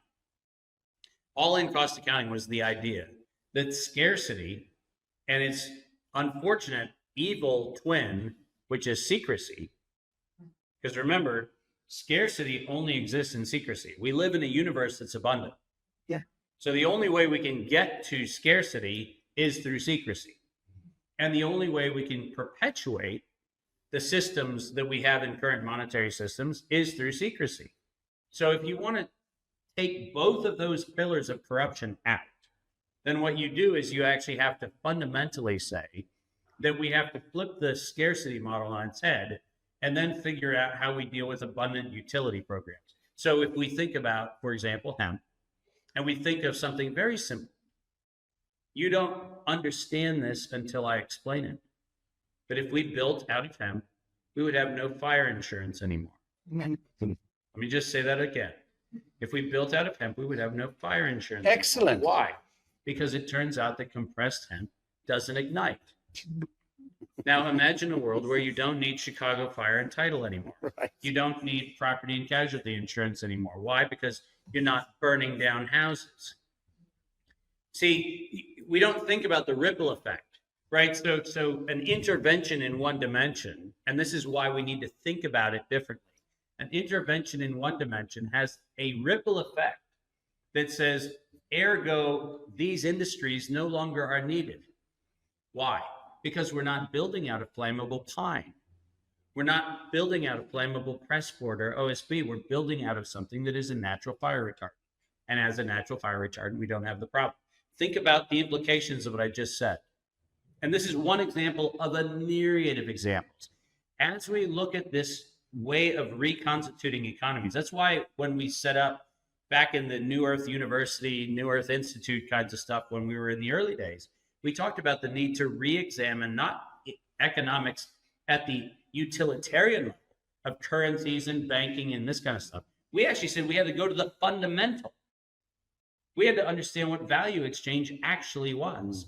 And we had to build systems where the real value that you celebrate is proximity to the value, not how many intermediaries can I put in to put friction and inefficiency, which is how our current scarcity model works. How do I get rid of all inefficiencies and get the person who's going to use the thing next to the thing they're going to use with no middleman at all? Because it turns out if you do that, you eradicate what we currently call economies. We need to come back. Once again, I'm going to use a term that's important for us to reclaim. We need to come back to the Greek literal definition of economia, which was what? The stewardship of a household. Bravo. The stewardship of a household. You know what that wasn't? That wasn't a scorecard for egos. That was, can I make sure that when I need to set the table tonight, there's ample provisions for every mouth at that table? And the answer is, there is more than enough to go around when we step out of a model that was built on a scarcity and secrecy-based model. And it's a simple thing to do. Very good. Next question, ma'am. So you have looked at the new currency and redemption, restitution, restoration is the line and common because that is the line inheritance of every legitimate challenges. I'm not certain of the question. Forgive me. About the cryptocurrency and these big digital things like the nothing girl, but I do believe that it's something because I feel 24/7 bringing the virus and to make it our reality that the restoration, restitution, and redemption of all the beings on earth is impossible. I'm glad you're asking this, so thank you, because you are now bringing the conversation to where we need to bring it. Yeah, so I understand now. Do you want to speak? Yeah, but remember, where we are going as the humanity, we have to go naked. We can't bring the artifacts of the past.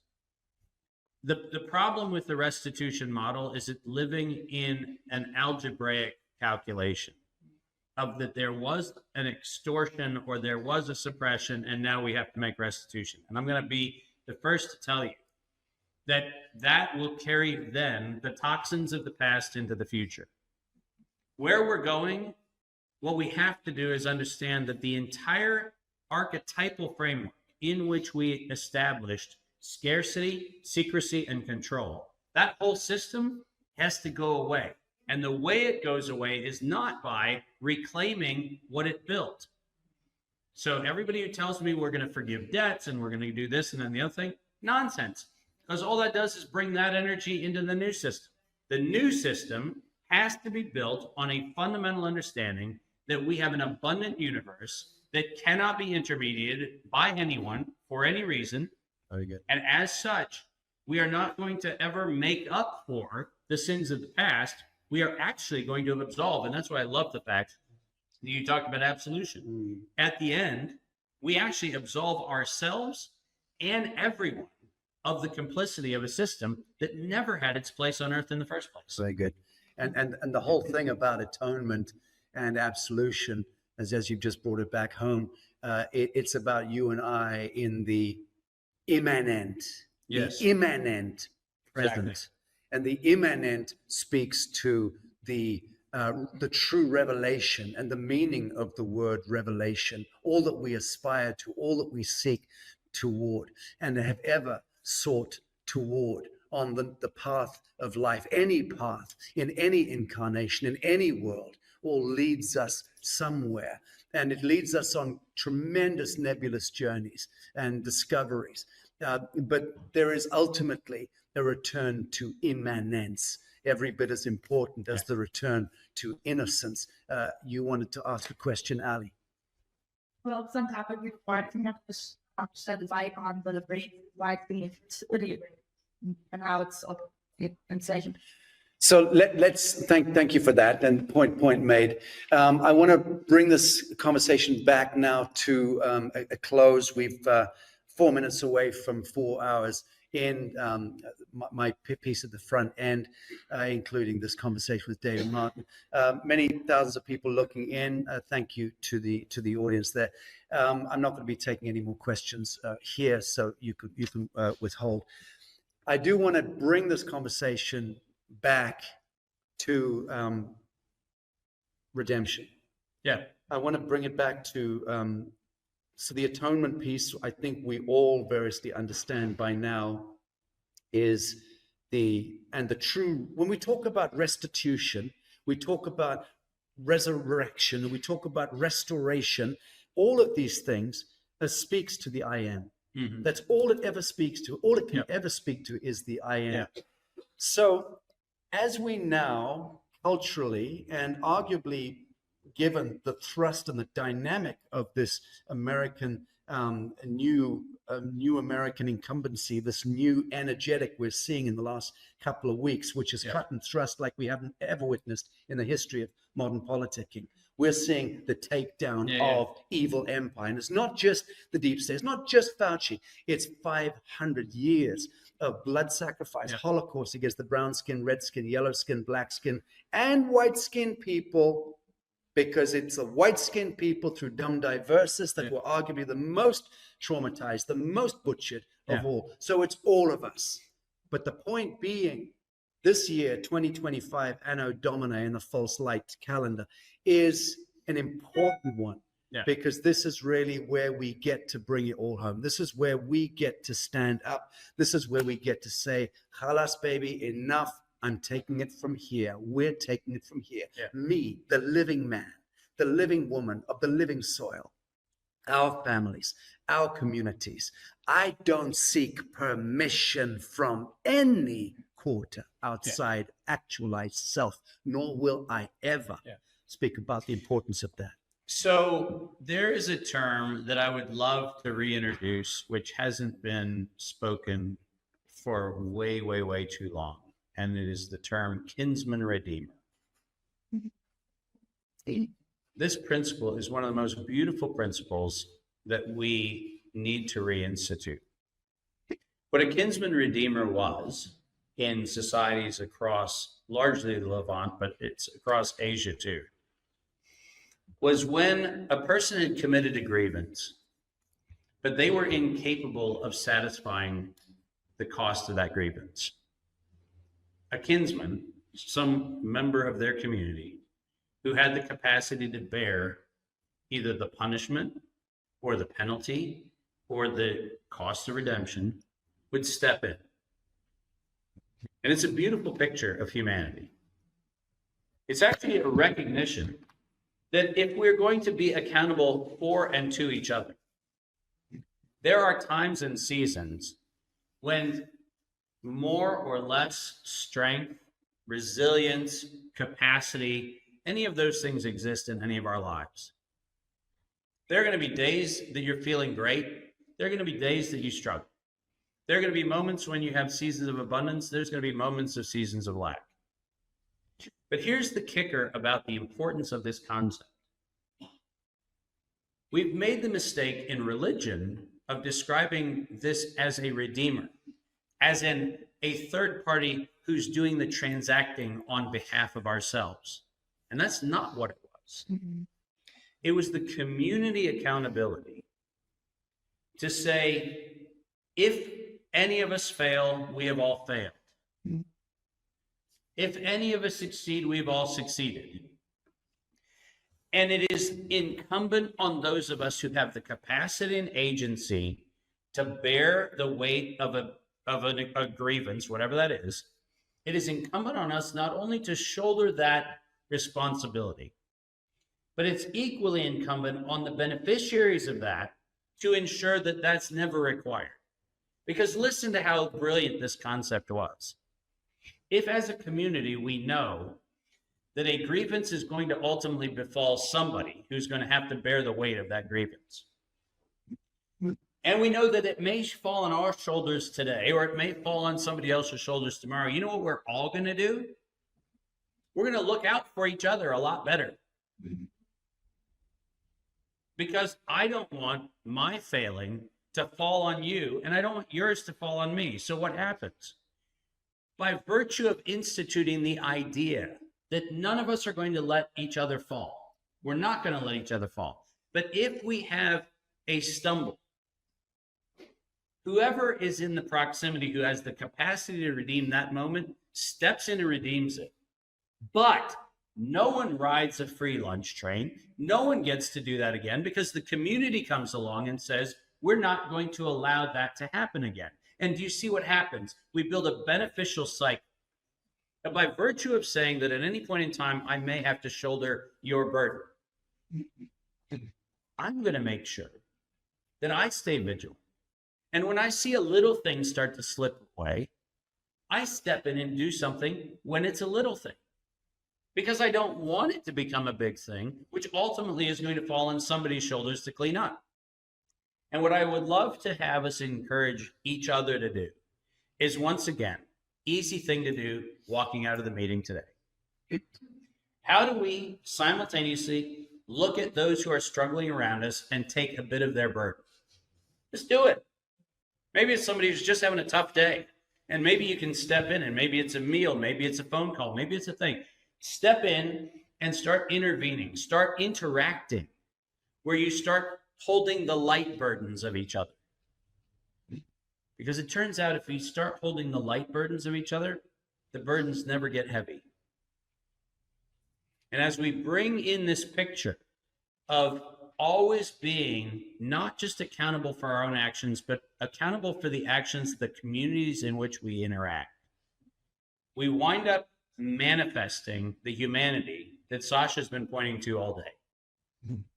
This is not one where we ever put the burden of execution and responsibility on one messianic figure.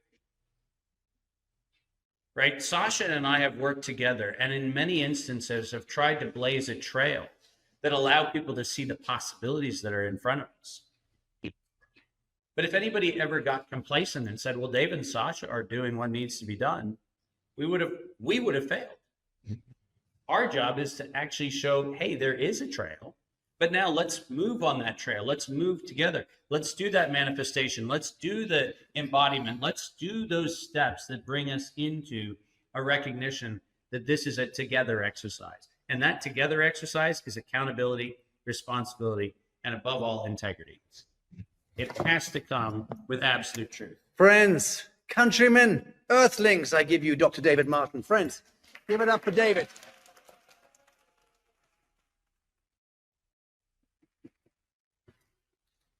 Okay.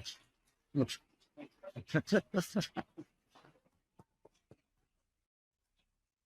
right, friends, say goodbye to the audience. There's many thousands. See you, everybody.